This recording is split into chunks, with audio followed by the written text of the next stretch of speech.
Hi YouTube and comicbookmovie.com. This is Hybrid0027, and today I will be bringing you a review of Ultimate Comics Spider-Man number 5, which is the new Ultimate Spider-Man series featuring Miles Morales instead of Peter Parker, as he died in the Ultimate Universe last year, I believe. I believe it was last year, but issue 160 of Ultimate Spider-Man. So basically, moving on to the review part, I'm just going to start off with a brief kind of like summary of what happened. And basically it starts off where number 4 left off, which was about like a month and a half, 2 months ago. It was kind of delayed them releasing this issue, which I didn't really like, but I'm not going to take points off from the comic itself because that's not the comic's fault, and it's not judging the quality of that, but it's just Marvel and their stuff. So yeah, moving on to the summary part, like I said earlier, starts off where issue number 4 leaves off with Spider-Woman questioning Miles on basically like where he got his powers from and like who is he and stuff like that. And he's confused, he doesn't know what's going on, he doesn't even know who she is. So he tries going away, he even threatens to call the cops, which I thought was kind of funny. And ends up tripping because Spider-Woman webbed him up, and basically he hits a satellite dish and is knocked out. He then wakes up at the Triskelion, or S.H.E.I.L.D. headquarters, and you see Iron Man, Hawkeye, Spider-Woman, and Nick Fury. And they're basically kind of talking about him. Iron Man says that he has like the same genetic kind of altered code as Peter Parker did. And Nick Fury I feel like Nick Fury sees this as a second chance, so to speak, which he kind of like hints at in a way where he says another one. So yeah, and then so Nick Fury asks everybody else to leave, and he kind of has like a one-on-one conversation with Miles, kind of like a father figure, so to speak, to him, except for his parents are alive, but whatever. That might be like his father figure while he's a superhero, like someone you could talk to about his superhero problems in later comics. So yeah, while that's going on, you have Electro nearby, also at the same building, and he wakes up from his chemical-induced coma, which wasn't supposed to happen.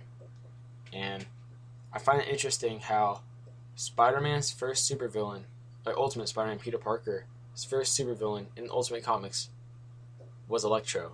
And so Miles, I guess you say Kangaroo, but well, I guess yeah, that doesn't count.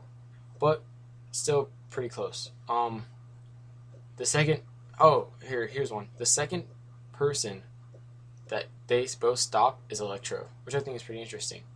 It also shows how Miles does have a precognitive sense with his spider sense that goes beyond Peter Parker's, as he dreamed of Electro kind of attacking him and everything while he was sleeping. So moving on from that, basically you have Electro. He breaks free. He takes down Spider-Girl and Iron Man, not at the same time, but still that's pretty impressive by itself. And you have Miles and Nick Fury kind of like going to get cover, so to speak, especially Nick Fury, because he kind of wants to protect Miles, I guess, and obviously himself. And Electro's like just gonna escape, but then he sees Nick Fury, so he goes after Nick Fury, and he kind of talks about how he is gonna enjoy killing him and everything. And then you have Miles, like camouflaged, so no one can see him, which seems to be connected to him being afraid or nervous. And he basically picks up this crate and just chucks it at Electro, which obviously hits him, and it also stuns Electro in a way where he's like, wait, I thought you were dead. I saw you die. And yeah, so he's basically he's kind of questioning Miles as they're like fighting, so to speak, and Miles is like, well, you're made of electricity. How does that make sense? So yeah, I guess Miles has some humor like Peter Parker did, which is nice to see. But essentially, this goes on for a while until Miles does his Venom sting against Electro, which temporarily paralyzes him.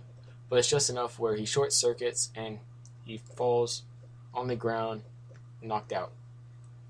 Which gives Miles a one chance, as Spider-Woman puts it near the end of the comic, as it all gets settled over, and it shows Miles talking to his roommate, Genki or something. I can't usually pronounce his name right, but he's like the comical relief kind of, or at least he's a majority of it.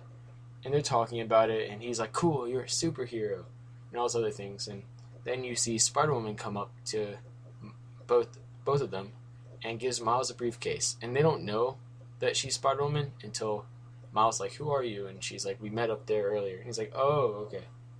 And yeah, in the briefcase is his new black and red Spider-Man suit, which I do like a lot, actually. I think it's a pretty cool design. Hats off to whoever came up with that. And with that said, basically, he's officially Spider-Man, but Spider-Woman does tell him Nick Fury's only giving him one chance. And I feel like obviously he's going to pass that chance, or succeed in whatever the task is for him to continue being on Spider-Man in Nick Fury's eyes. But I feel like it's going to kind of, like the rest of the comic is going to be like, a lot of it is going to be Nick Fury training Miles to be like a better Spider-Man and more prepared. So what happened to Peter Parker will not happen to him. And I feel like he's going to be much more protective of Miles, and it's going to be a lot more S.H.I.E.L.D. involved, so to speak, in the Spider-Man comic, even if it's behind the scenes.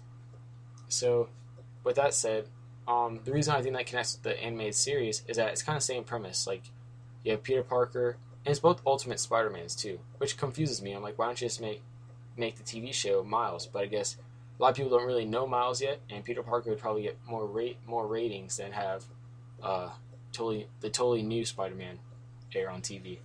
So yeah, it's basically the same premise. Nick Fury training Peter Parker to be quote unquote the ultimate Spider-Man. And yeah, he teams up with a bunch of heroes and everything. It's kind of like the other superhero shows that are out right now, where you have them teaming up a lot. Let's see, what show is that? Not Superhero Squad. Well, actually, I guess Superhero Squad would be an example of that. But there was another show which had like the superheroes just teaming up with other heroes. I can't remember, but if you do remember, please comment below. So yeah, I give this issue 9 out of 10. And the reason it doesn't get a 10 out of 10 in my eyes is because like it has a great story, great art. The characters are very like dynamic and everything. The dialogue in it is great. Hats off to Bendis for the great writing. And also the new suit looks nice. It's great. He has it, and how he got it. I think that's a very interesting way. A lot of people didn't see that coming. But one issue I had was I feel like the scene with Electro didn't really need to be there. Like I feel like it was just put in there because the reason I say is that in this universe, Electro is more like a B villain kind of, if not barely an A villain. Where if you can defeat Iron Man and you can defeat Spider-Woman and you've been able to defeat Spider-Man, why should you be able to defeat Miles, who doesn't really understand all of his powers yet, and he has no training at all? As these other characters, if I had training, they understand what their abilities are, and Electro seemed to take him out easily. Yet with Miles, he had issues. And I know you can debate, well, that's because Miles has the camouflage and the Venom sting, but still, Electro's used a kind of like shockwave, so to speak, before, where he electrocutes everybody in the area, which actually he kind of did that when he got shot by Aunt May. So I'm like, why didn't he just do that? He could have taken out Miles easily. But yeah, so I felt like that was unnecessary, just to kind of make the comic book an action and like adventure or whatever genre, not just a drama as it kind of was earlier.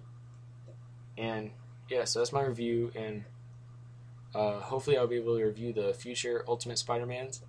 And me and White Sheep have finished the comic book verses, and it's just being edited right now, so stay tuned. Hopefully that'll be uploaded today. Thanks. Subscribe, comment, and like.